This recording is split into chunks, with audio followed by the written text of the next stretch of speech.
Prince Andrew is asking for a trial with a jury and has said no to all the claims against him when he gave his official answer to a court in New York about the accusations.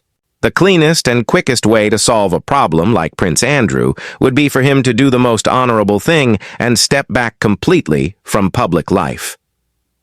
For years, quiet rumors followed Prince Andrew everywhere. Stories of a hidden child that was said to be kept out of sight behind palace walls. The royal family said it wasn't true. The newspapers guessed and wondered, but now there's no running from it. A DNA test has broken the silence and proved what some feared and others secretly hoped was true. What happens when royal bloodlines can't escape the truth anymore? Join us as we discover the shocking details of the DNA test that exposed the whole truth about the hidden child. It started as nothing more than a whisper, a random comment, the kind of thing that usually disappears into thin air. But when it comes to royalty, even the smallest whisper has the power to echo like thunder. One sentence cut through the noise louder than all the rest. Prince Andrew has a secret child. At first, people brushed the claim aside. Just another tabloid trick, another wild guess in the dark. But unlike most rumors, this one wouldn't die. It moved. It picked up speed, and soon it ran through gossip channels like wildfire. Online forums burned with guessing. Social media grabbed the story, twisting it into a trending craze. Amateur detectives, hungry for answers, put together shaky timelines, blurry photos, and half-forgotten meetings. The press, always eager for a royal scandal, made the flames bigger with shocking headlines. The Duke's hidden child, secrets of the past. The fire couldn't be stopped. Many pointed to Prince Andrew's troubled past. His connections to scandal, his steep fall from public respect, that famous television interview that left him exposed and mocked. Suspicion already hung around him like a storm cloud, and when whispers of a hidden child came out, the public was ready to believe. The theory grew stronger. Stories swirled of a mysterious young adult carrying subtle royal features, of secret payments and hidden silences, of cover-ups buried under palace marble. Nothing was ever confirmed. Nothing was clearly denied. And into that silence poured imagination. What started as a whisper turned into a question. Questions grew into demands. TV commentators joined the chorus. Former palace staff dropped mysterious hints, careful words suggesting that some truths were never meant to see the light. Suddenly, the rumor wasn't just idle curiosity anymore. It had become an obsession. Then came the moment that changed everything.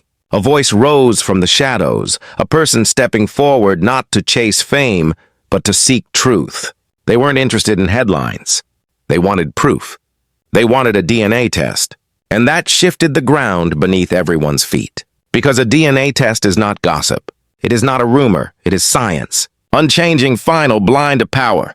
And once that demand was made, the public was no longer asking politely. The palace responded with silence. No comment, no denial, no explanation. But silence did not protect them. It backfired. The longer they said nothing, the louder the story grew until the whisper had become a roar, and Prince Andrew, once hidden from view, found himself dragged back into the spotlight. Not for royal duty, but for a paternity test that threatened to rewrite history. And then came the person making the claim. At first, their name didn't matter. What mattered was their story. A quiet person, unknown to the world of crowns and palaces, suddenly stepping into the bright lights of attention with a claim as amazing as it was disturbing, that they were Prince Andrew's biological child. Born decades ago, raised far from royal halls, they now stood on the edge of truth. The headlines could not capture how deep their journey was. This wasn't about fame. Not at the beginning. It was about identity, about belonging. It was the story of someone who had looked into mirrors for years, haunted by questions that no one would answer, finally daring to take the boldest step imaginable, demanding a DNA test from a prince. The world wanted to know who were they? Where had they come from? The media dug into every corner of their life, but what they found was not a scandal-hungry person. It was someone quiet, raised by a single mother, educated, but private. Someone who had always felt an empty space within, a sense that part of their life had been hidden from them. And according to their story, it had. Their claim wasn't born out of nowhere. It followed years of whispers, family tension, and then one moment that changed everything: a mother's deathbed confession. She spoke of a brief but powerful connection to Prince Andrew, a time when royal rules were already breaking down and when silence could be bought. The world split. Some believed, some mocked. The tabloids had a feast, the forgotten royal DNA bombshell incoming. But beneath the headlines was a very real person, someone who had waited their entire life for answers. And with that came fear, not just the fear of being wrong, but the far heavier fear of being right. Because if the DNA test proved their story, what would it mean to be royal but not recognized? To carry the blood of the crown but none of its welcome? And if the test said no to them, what then? Just another ghost dismissed as a fake. This was never just a court case. It was a personal reckoning, a battle over truth, identity, and the shape of a life. And as news of the DNA demand spread, the storm got stronger. Supporters rallied online, crying out for transparency. Doubters sneered, calling it a desperate attempt at attention. How does all this affect Andrew's reputation? Let's find out. Andrew's image at risk. Prince Andrew was no stranger to trouble. His name had been dragged through the mud before, and each time his reputation took another heavy hit. First came the shadow of Jeffrey Epstein. Then the disastrous television interview that became a public relations nightmare. And finally, his retreat from royal duties. A retreat that was meant to protect both himself and the monarchy from further embarrassment. For a brief moment, it seemed as though the storm had passed. The noise had died down, and the world was moving on. But then came the DNA claim, and suddenly everything fell apart again. For years, Buckingham Palace had worked tirelessly to contain the damage. Teams of advisors polished the royal image like fragile glass, hoping to keep the cracks from spreading. Yet nothing in their carefully practiced playbook prepared them for this. A DNA test wasn't just another headline. It was a potential earthquake that could shatter the very foundations of royal respectability. If true, the consequences would go far beyond Andrew himself. This wasn't just about a prince in disgrace. It was about the crown, the Windsor name, and the institution itself being dragged into a scandal of bloodlines and betrayal. The media wasted no time. News channels ran endless coverage, breaking down every angle. Old photographs were pulled from dusty files. Former friends were tracked down for interviews. Every chapter of Andrew's past was reopened. Each decision looked at closely. Each friendship questioned. The public wasn't just curious anymore. They were demanding answers. Demanding accountability across kitchen tables, pubs, and online forums. One phrase seemed to echo everywhere. Not again. People were tired of royal scandals, yet this one cut far deeper than politics or money. This was about something raw, human, and deeply emotional. The idea of a prince abandoning his own flesh and blood.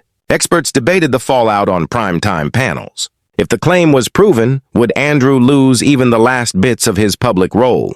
Could the matter spiral into court cases and inheritance battles? What would this mean for succession laws? For the monarchy's carefully maintained traditions? Silence from Buckingham Palace only poured fuel on the fire. The name Prince Andrew was once again tangled with doubt, scandal, and disgrace. Inside the palace walls, the tension was thick. Advisors scrambled to find a strategy. Communications teams locked themselves away in private meetings. Even other royals, who usually kept their distance from Andrew's messes, were said to be seriously worried. This wasn't just about him anymore. It was about the Windsor family's survival in the court of public opinion. And still, Andrew remained silent. But silence to the public didn't sound like strength. It sounded like guilt. The world wasn't waiting for speeches, excuses, or even an apology. It was waiting for one thing: the test. The demand for a DNA test grew louder with every passing day, and time was running out. Behind the scenes, legal teams and advisors wrestled with the problem. It wasn't as simple as taking a swab. This was a high-stakes operation where every detail carried huge weight. The person making the claim had already filed a formal demand through their lawyer, citing not only emotional pain, but also the basic right to know one's true parentage. For Andrew, this wasn't just a legal decision. It was a choice that could define his entire legacy. Refusing might look like admitting guilt. Agreeing risked exposure, leaks, and a scandal that could never be contained. The palace fell into uneasy silence, holding urgent meetings behind closed doors. Could they control the process? Could they keep it airtight? Privacy was the single most important concern. If a sample was taken, the chain of custody had to be perfect. Royal protection officers would need to watch over every step. The risk of tampering or manipulation had to be reduced to zero. Choosing the right laboratory became a battle of its own. It couldn't be just any clinic. It had to be independent. Respecte.